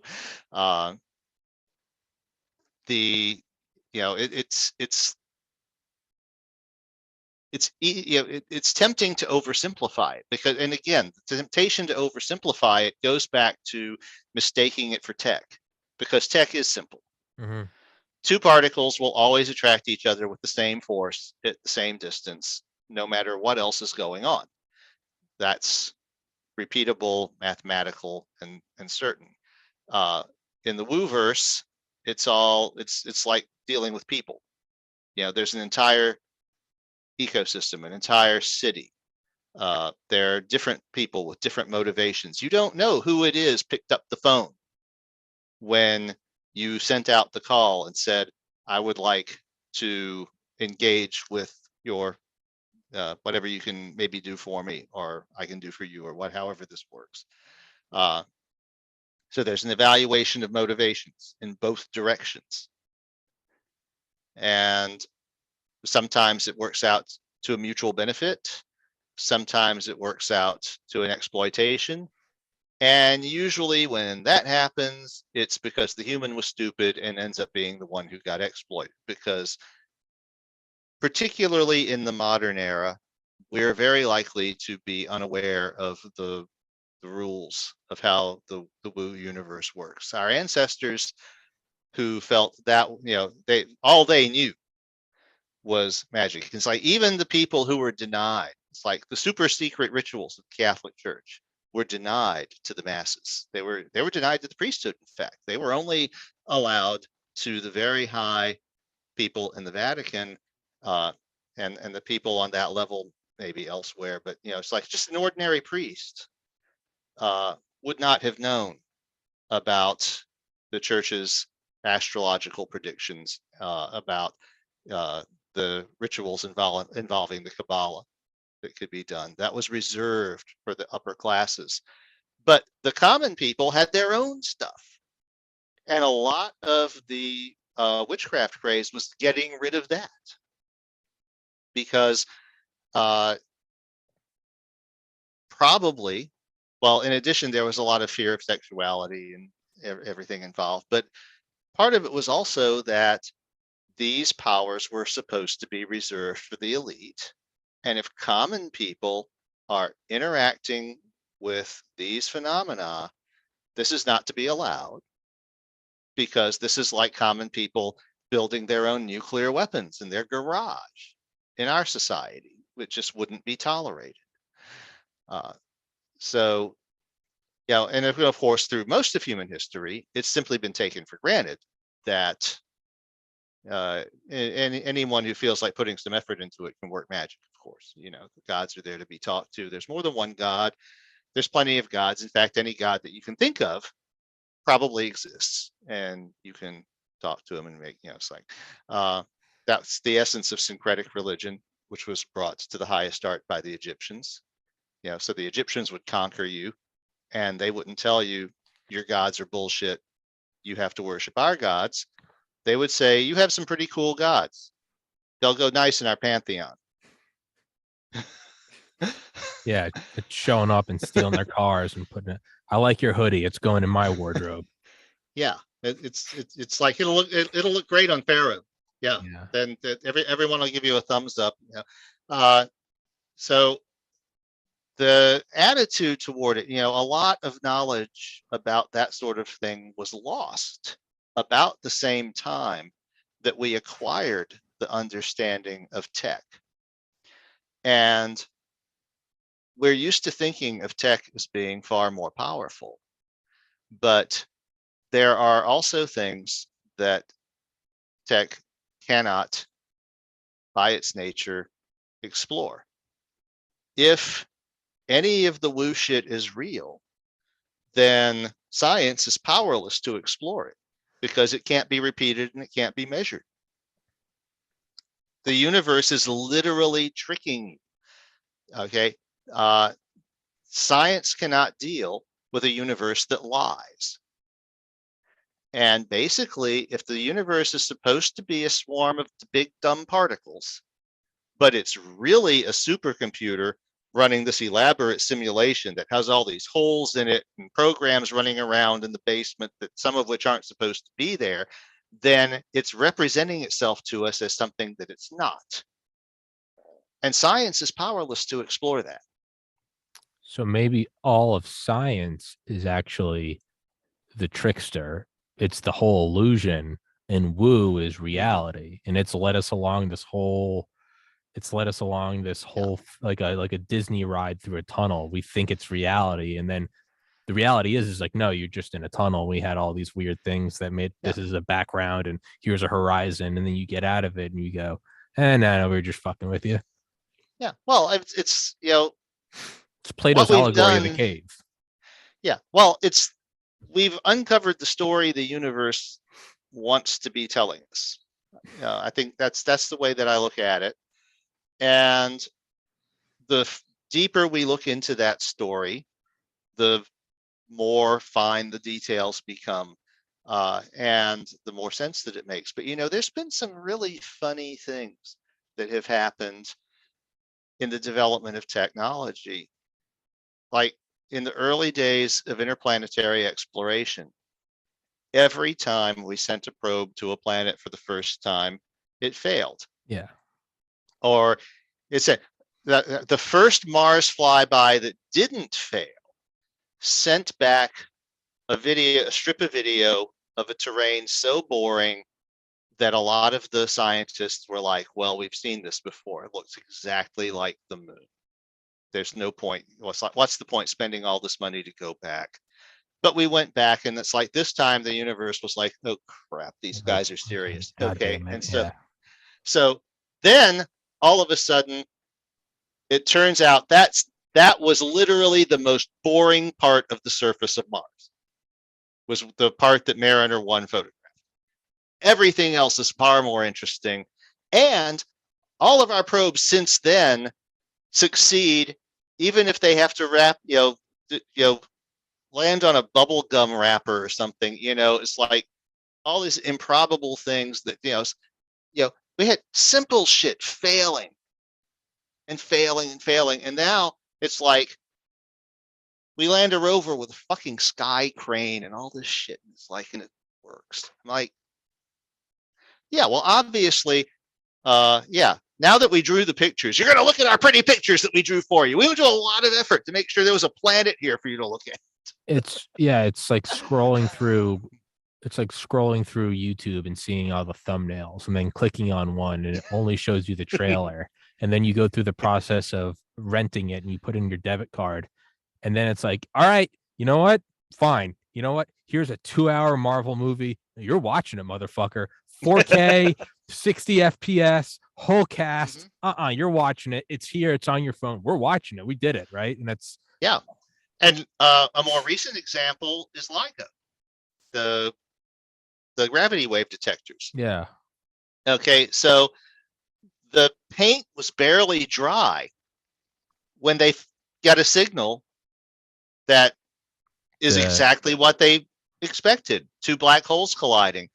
And this thing was designed to detect these events from tens of billions of light years away.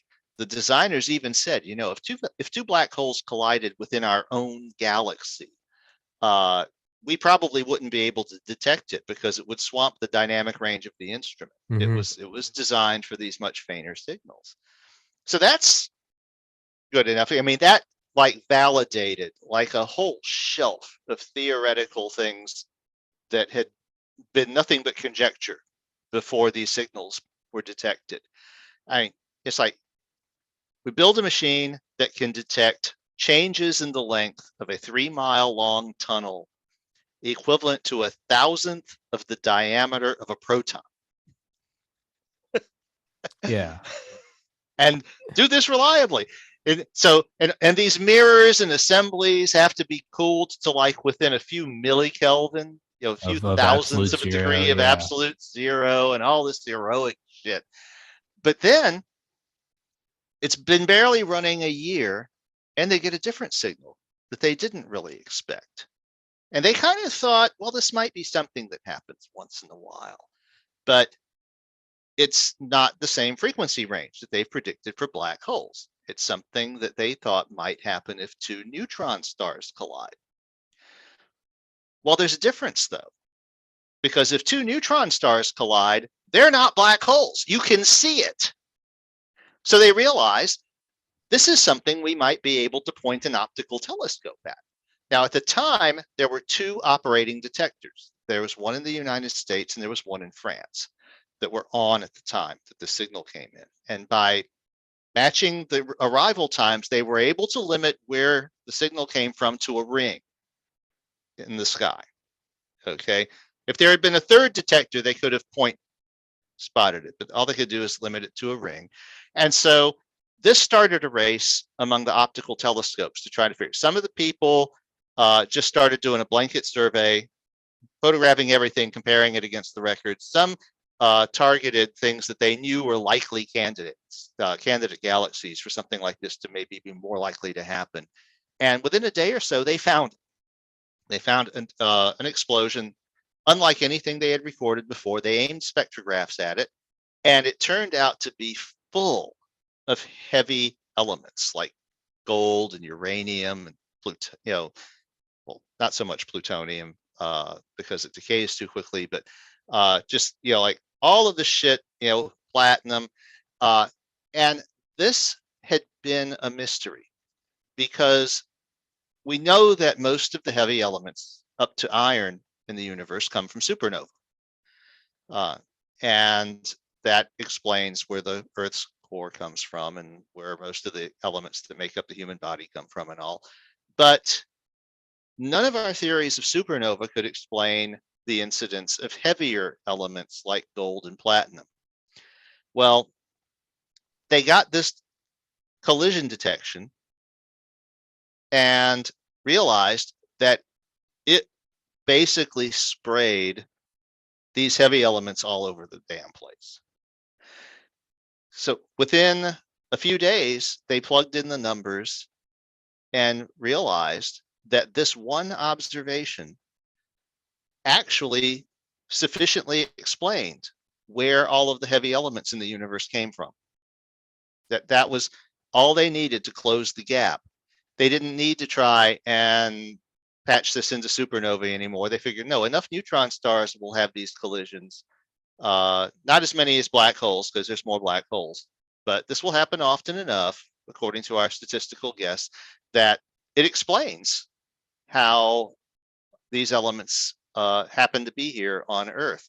And in fact, today, I read an article a couple of years ago that said we can be pretty sure that the cloud that condensed to form the sun was seeded by 2 such collisions. And they know the time frame in which each of them occurred, because the radioactive decay rates of the uranium isotopes are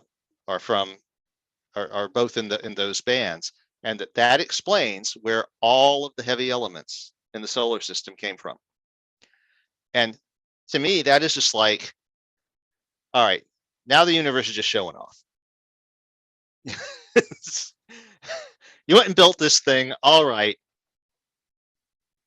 Michigan J. Frog is going to sing a song for you. Yeah, it's almost like all right, you've done the island hopping campaign, you've taken over the impossible to take Japanese islands, you have amassed all these men, we're getting ready for a 1,000,000-man invasion, we've got the Soviets going into Manchuria. All right, motherfuckers, we're about to bulldoze the empire of the rising sun. And so it's like, all right, here's an A-bomb. Like, right, you know, the SWAT team's lining up at your front door, so you open the door with your hands up, you go, fuck it, all right, you know, it's you know, it kind of sees everything you're doing, and it's like, fuck it, but it's it's a weird thing that it does that. Well, duh. Yeah, I mean, it's like the universe wants to tell us a story. Yeah. About who we are and where we came from. And to a certain extent, that story is a lie. Because if there's anything to any of this woo phenomena stuff, and it's not just some problem with our brains, then it means that the entire universe is something other than what it is representing itself to us as. Now, your phone and your computer are doing the same thing. They're much more complex under the hood than they're letting you know. Mm-hmm. And you know, they want to reassure you that everything is okay. We're just here to do these simple functions for you. It's just a phone. You know, we're not reporting everything you do to Google and Facebook and Amazon. Or if we are, we're not going to let you know. Just don't worry about it. So, but you know, the idea the universe itself is doing that to us, then so does the universe like invent the human body as we started to like do surgery and dissections and then molecular biology? Was it like, fuck, so it invents double helixes and it invents it's like, yeah, there are these proteins and genes and mitosis and they're just scrambling, and we're like, what's underneath that? And they're like, oh fuck, I don't know, it's string theory. They just try to make it more insane so we stop looking. They're like, it's string theory and you know, spooky action at a distance. Oh, don't come in here. Yeah, and we're like, no, what's in there? Quantum is where it really starts to fall apart. Well, yeah, we've done a whole episode now. My thinking on biology is that the biological processes probably are all possible. You know, that the universe allowed them to self-develop. Okay. But then once they had developed, everything got modeled to reduce the information processing load. So yeah, if you point an electron microscope at something, even if it's been modeled at a high degree of abstraction, when you point the electron microscope at it, it gets re-expanded so that there's something to look at. Yeah. Because the universe knows how to do that. But it's also the compression creates the opportunity for things to get rearranged in ways that would be impossible if they were not compressed. You know, so, you know, moving stuff around, for example, you know, might not be a matter of moving a whole shitload of atoms and molecules. It might be a structure whose basic position in space is several numbers in a register somewhere. And all you got to do is change those and poof, it's in a different place. Okay. Now, if you go looking for those registers, though, the universe doesn't want to let you know that it works that way, and it'll re-expand everything and make it, look like, okay, no. This is actually complicated. Look at the pretty pictures. It's very complicated. Just like you expect. You have good magnifying devices. Look at the pretty pictures with magnifying devices. We're and make sure it looks right. Put a lot of effort into that since you invented these things 500 years ago. But now there may be an element to all of this that is kind of winging it, though. This sort of does suggest that we might actually be the only inhabited planet in the universe, that this might be the focus of everything, which gets us on a very anti-sciencey type of slant there, almost back to the world of religion and woo, where you're suggesting that in a certain sense, if not geometrically, the Earth really is the center of the universe. Humans are the center of the attention of the cosmic forces that are running everything. And we really are all that. But the fact that the universe has spent so much effort in the last few hundred years trying to convince us otherwise, then becomes kind of a sketchy thing. What do you make of that? So is that what is that what asteroid impacts are? Is we keep looking deeper and deeper, and they're like, "Fuck it, just kill them all." Yeah, just get rid of it. Actually, if we keep going with the curators, you will see the asteroid impact 65 million years ago being orchestrated. Don't spoil, Roger. Oh, it's not a spoiler. It's just the way that things work in that universe. The other, and we'll close up on this note. The other thing is kind of a cheesy hack joke, but it's like as we get satellites to go up into orbit and start mapping the whole world at all times, and so every wave, instead of just like one explorer seeing it, now they have to map the entire South Pacific at all times. It's like maybe that's global warming, is like the processor heating up. It's like, hey, you want satellites looking at every tree branch in the Amazon? All right, but the computer, the fans turn on. Well, I mean, maybe not that exactly, but it is an interesting question if these entities have to hide themselves from being revealed, and we're putting cameras everywhere, then does this create a problem somewhere? Yeah. Where's the does heat this create a problem? Yeah, and is the solution to this problem 10-kilometer wide asteroid eventually? That's actually the answer to the problem might be something a little less drastic, like, oh, let's melt all the ice caps and let the oceans overwhelm their cities, and that'll put them back a step or two, and we can back up and punt. Yes, so because these ultimately, if and again, backing up to my original conjecture, which is if any of this is real at all, okay, but I really don't think that there is a third position. I think that if it's not real, then it means that we have a serious perceptual defect that goes very deep, that causes us to see these things and to find them so believable, even if they don't exist. And if they do exist, then the implications are vast for how the universe works. And of course, some of this was in the back of my mind when I wrote The Metamorphosis of Prime Intellect, because even though I had the original idea in 1982, I didn't write it until 1994, by which time I had done a lot of this woo experimentation. And so the idea of the big computer being hacked by Prime Intellect was just, at that point, a natural thing for me. It was like, not, it wasn't even a big reach. It was like, all right, yeah. And this was when the people who are currently the keepers of the Church of the Rapture of the Nerds were only just getting into it. It was, and of course, I wasn't getting into it because it was what I was masturbating over or what I wanted that much. It was because I saw this as a possibility and possibly a disturbing one. Because let's face it, if someone tells you convincingly the universe is lying to you, tell me that's not terrifying. Yeah. Yeah.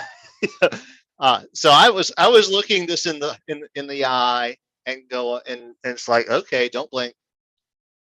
How realistic is this? And I was looking at this before most computers were capable of doing this sort of thing. So it's not like I was looking at, oh yeah, well, you got all these Russian hackers doing malware. And it's like, none of that shit was happening in the early 90s. You had a few joyriding kids basically writing computer viruses, and they weren't even like doing anything useful. I reverse that. We got one at work the late 80s, I want to say, back when it was all DOS. There was no Windows yet. It was all DOS machines. And we didn't realize until it was all through the company that all of our computers had a virus. And we had got it from one of our manufacturers. It was transmitted by floppy disk.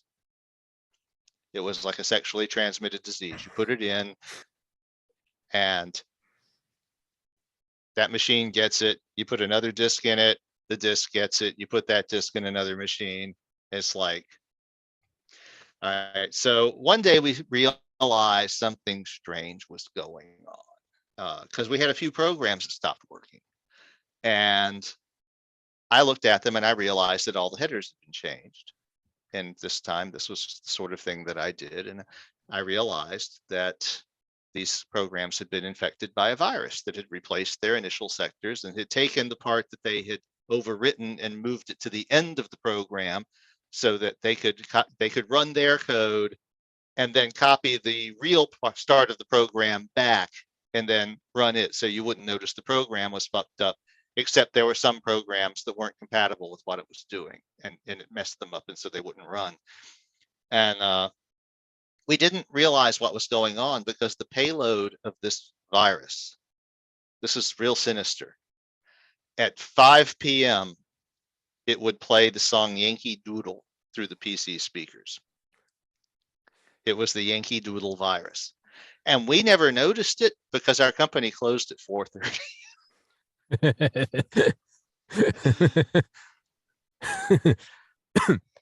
And so I eventually wrote a vaccine for it.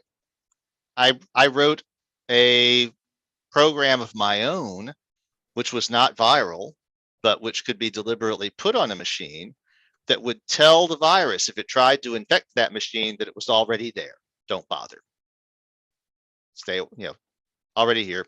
And we put that little TSR program on all our machines and eventually got rid of it. But again, it plays the song Yankee Doodle through a PC speakers. I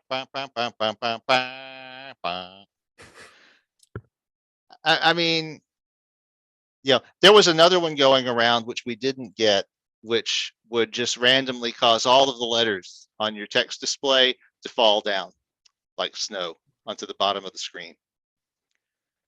So it's like, it was just like showing off. Yeah. That was the payload. It was like, what are you getting out of this? You're annoying people. You're, maybe giving them a giggle while you're also fucking up their workflow. Okay. Now, having that experience, though, causes me to wonder how much of what's going on with this woo shit is something similar, because all of the evidence suggests that these intelligence, whatever it is that mediates these things, is similar to us. And let's face it, we're perverse. We do shit for no reason. So that, if you think about it too long, is another terrifying thought. Yeah, it's fucking with you just to fuck with you. Mhm. There is no end goal. Yeah, just because they're just like us. They're just, yeah. What is the purpose of the universe? I don't know, just passing time, you know, just kind of flipping a coin. Why are you doing that? I don't know. Yeah. So Oh, Jesus. Well, this episode didn't help me. Didn't didn't quench any of my questions. I've rather just opened more. But Raj, let's wrap well, this. yes, that will happen. It will. Raj, let's wrap this one up. We'll get back to the readings on Sunday, a week from today. So it'll be what today is 28, 29, 30, 1, 2, what is that? 4th, December 3rd, 4th. Wednesday is the 1st. Yes, the 5th. Jesus, I'm not. Yeah, This the is 5th. Yeah. It'll be the 5th. this is the 28th. It'll be the 5th. Roger? Stuff to at least knock out book one. Roger, you're breaking up. Of the Roger. curators. Let's. Roger. I think he will be